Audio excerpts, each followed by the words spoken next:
चलो स्टूडेंट, आज के लेक्चर में हम एक और एग्जाम्पल देखते हैं इक्विवेलेंस मेथड का। तो हमें मिनिमाइज करना है गिवन डीएफए।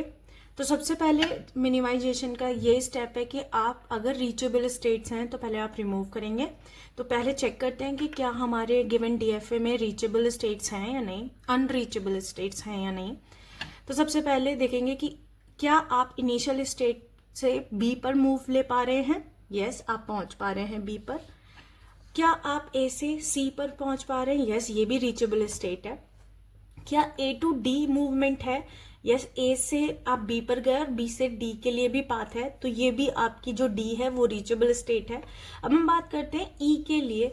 तो ए से सी के लिए तो कोई पाथ नहीं है ई पर पहुंचने का, लेकिन आप देखेंगे कि ए से बी, बी से डी और डी से ई आप रीच कर पा रहे हैं।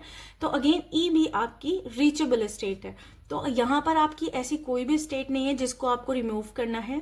सेकेंड स्टेप है आपका कि आप अपने गिवन ट्रांजिशन डायग्राम अगर आपको गिवन है तो आप उसको कन्वर्ट करेंगे ट्रांजिशन टेबल में। तो मैंने यहाँ पे डायरेक्टली ट्रांजिशन टेबल में कन्वर्ट कर लिया। देख सकते हैं कि ए के लिए 0 पर आपका मूव है बी के और आप पहुंच रहे हैं बी पर, और ए से आप 1 लेकर सी पे पहुंच रहे हैं। तो ये कंप्लीट टेबल मैंने यही मूवमेंट्स बताया हुआ है कि बी से 0 लेकर आप कहाँ जा रहे हैं, बी से 1 लेकर आप कहाँ जा रहे हैं। तो ये ट्रांजिशन टेबल हम ऑलरेडी डिस्कस कर चुके हैं, तो मैं इस पर ज़्यादा फोकस नहीं कर रही हूँ। अब हम बात करते हैं थर्ड स्टेप, जो है आपका इक्विवेलेंस। तो सबसे पहले हम निकालते हैं जीरो इक्विवेलेंस। तो जीरो इक्विवेलेंस में सबसे पहले जो आप स्प्लिट करते हैं, अब यहाँ पर फाइनल स्टेट आपकी कौन सी है, ई आपकी फाइनल स्टेट है। ठीक है, तो सबसे पहले जो फर्स्ट आपका जीरो इक्विवेलेंस है, तो आप सबसे पहले जो फाइनल स्टेट है उसको आप सेपरेट करेंगे। तो सबसे पहले जो आपका कंबाइंड स्टेट है आप दो पार्ट में डिवाइड करेंगे, एक तो है नॉन फाइनल स्टेट और एक है आपकी फाइनल स्टेट। तो जो जीरो इक्विवेलेंस है वो आपका आप देख सकते हैं ए, बी, सी और डी आपका एक पेयर है जो कि सारी की सारी आपकी नॉन फाइनल स्टेट को रिप्रेजेंट कर रहा है, और ई आपका फाइनल स्टेट है। तो आपने ई को स्प्लिट कर दिया। ठीक है, अब हम बात करते हैं वन इक्विवेलेंस। वन इक्विवेलेंस में अब आप मूवमेंट्स देखेंगे कि क्या ए, बी, सी, डी आपके अभी भी सेम स्टेट में रहेंगे या फर्दर स्प्लिट होंगे। ठीक है, तो सबसे पहले मैं ए के लिए पाथ देखती हूँ। तो आपका वन इक्विवेलेंस, ए पर आप 0 लेकर बी पर जा रहे हैं, तो आप देख सकते हैं कि आप इसी सेट में हैं, और ए लेकर 1 ए से आप 1 लेकर सी पे जा रहे हैं, तो अगेन यहीं पर सेम सेट में है। तो अब ए आपका एक सेट बन गया जो दोनों 0 और 1 लेकर सेम सेट में पहुंच रहा है।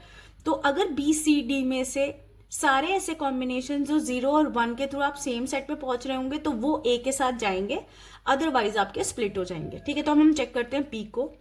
बी 0 लेकर बी पर ही है, तो सेम सेट में है, कोई दिक्कत नहीं है।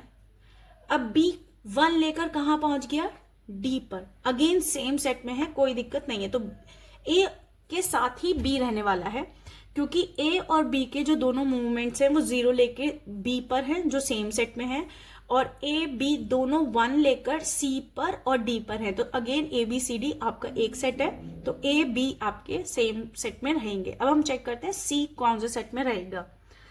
अब आप देखिए सी के मूवमेंट, तो सी 0 लेकर बी पर आ रहा है, अगेन सेम सेट पे है, कोई दिक्कत नहीं है। सी 1 लेकर सी पे ही आ रहा है, अगेन सेम सेट, कोई दिक्कत नहीं है। आप सी को भी एक साथ ही रखेंगे। अब हम चेक करते हैं डी को, क्या डी भी इसी सेट में रहेगा या स्प्लिट होगा, वो डिपेंड करेगा डी के मूवमेंट्स। तो आप देख सकते हैं कि यहाँ पे डी 0 पर बी लेके जा रहा है, बी पर हम जा रहे हैं, अगेन सेम सेट में है, कोई दिक्कत नहीं है। बट डी 1 लेकर ई पे पहुंच गया, अब ई अलग सेट का पार्ट है। ठीक है, तो ए, अब आपका जो डी है वो ए, बी, सी के साथ नहीं रहेगा, वो आपका स्प्लिट होगा। ठीक है, बात समझ में आई। क्या आपको ये और डाउट होगा, क्या आप डी और ई को एक साथ लिख सकते हैं, तो वो भी आप चेक करेंगे। तो चलिए, आप देख रहे हैं कि डी 0 लेकर बी पे आ रहा है इस सेट में, और एक बार इस पे जा रहा है, और आप देखेंगे ई जो दोनों सेट हैं वो आपके BC पे लाई कर रहे हैं। तो अगेन D और E मर्ज नहीं होंगे, ये स्प्लिट ही होंगे, क्योंकि आपका D का एक कॉम्बिनेशन यहाँ में मिल रहा है और एक कॉम्बिनेशन फाइनल पे मिल रहा है, जबकि E के दोनों आपके इस वाले सेट में मिल रहे हैं फाइनल स्टेट के। ठीक है, तो आपका स्प्लिट हुआ। अब हम बात करते हैं टू इक्विवेलेंस की। अब आप चेक करेंगे कि क्या ए बी सी एक ही सेट में रहने हैं या फिर फर्दर आपको स्प्लिट होने हैं। तो आप देखेंगे कि ए का जो मूवमेंट है वो बी सी है, बी सी मतलब दोनों यहीं पे मिल रहे हैं सेम सेट में। बी आप चेक करेंगे आपका बी 0 पर इसी सेट पे है, बट बी आपका 1 डी पर पहुंच गया। तो अब क्या होगा, जब पाई 2 हम निकाल रहे हैं तो आपका ए अलग होगा और बी अलग होगा। ठीक है, क्योंकि ए के जो दोनों 0 और 1 दोनों आपके बी सी पर लाई कर रहे हैं, और बी में एक सेट तो आपका बी पर है लेकिन एक सेट अब आपका डी पर पहुंच गया। ठीक है, तो अब ए और बी अलग सेट का पार्ट है, बट अब आपको चेक करने की सी किसके साथ रहेगा, वो ए के साथ रहेगा या बी के साथ रहेगा, वो कौन बताएगा, सी के मूव्स। तो अब चेक करते हैं सी के मूव। तो सी 0 पर बी पर है, सेम सेट पर है, और सी 1 लेकर भी सी पर ही है। तो हम देखेंगे कि ए की टेबल भी आपको 0 1 पे सेम टेबल दे रही थी, तो आप सी किसके साथ जाएगा, ए के साथ। ठीक है, बी अब किसी के साथ नहीं रहेगा, उसका अलग एक सेपरेट पार्ट है, और ये आपकी स्प्लिट। ठीक है, ये भी किसी के साथ मर्ज आपकी नहीं होगी। तो अब आप निकालते हैं 3 इक्विवेलेंस, और आप ये तब तक निकालते रहेंगे जब तक कि आपके 3 इक्विवेलेंस इक्वल ना हो जाए 1 माइनस, मतलब बेसिकली पाई n प्लस 1 इक्वलेंट होगा पाई n के, तब तक आप ये फाइंड आउट करते रहेंगे। ठीक है, अब आप चेक करते हैं 3 इक्विवेलेंस। तो 3 इक्विवेलेंस में आप चेक करेंगे कि क्या अब आपका ये ए बी डी ई तो कभी मर्ज नहीं होंगे, तो स्प्लिट है ही। अब आपको चेक करना है कि क्या ए सी ही आपके कंबाइन रहेंगे या स्प्लिट होंगे। तो आप देखेंगे ए 0 पर बी सी दे रहा है, एक यहां पर आ रहा है और एक यहां पर आ रहा है, और सी भी आप देखेंगे कि सी भी एक बार बी पे जा रहा है तो सी पर जा रहा है। तो ए और सी सेम सिमिलैरिटी के हैं, सेम सेट पे लाए हो रहा है, तो आप देखेंगे कि ए सी ही रहेगा, बी सेपरेट रहेगा, डी रहेगा और ई रहेगा। इससे ज्यादा फर्दर स्प्लिट आपके नहीं होंगे। ठीक है, अब तो हम अब बनाते हैं अपना मिनिमाइज डीएफए। अब टोटल स्टेट क्या है, ये मेरी, अगर आप चाहे तो कंबाइन कर लीजिए, या फिर आप ये मान लीजिए कि क्योंकि ये क्यू नॉट है, ये क्यू नॉट क्यों ली मैंने, क्योंकि आपका जो ए था वो आपकी इनिशियल स्टेट थी, तो मैं मान रही हूं कि क्यू नॉट मेरी इनिशियल स्टेट है, Q1 Q2 और Q3। ठीक है, तो आपको कितनी स्टेट मिली, 4 स्टेट्स मिली। तो सबसे पहले क्यू नॉट, Q1 Q2 और Q3।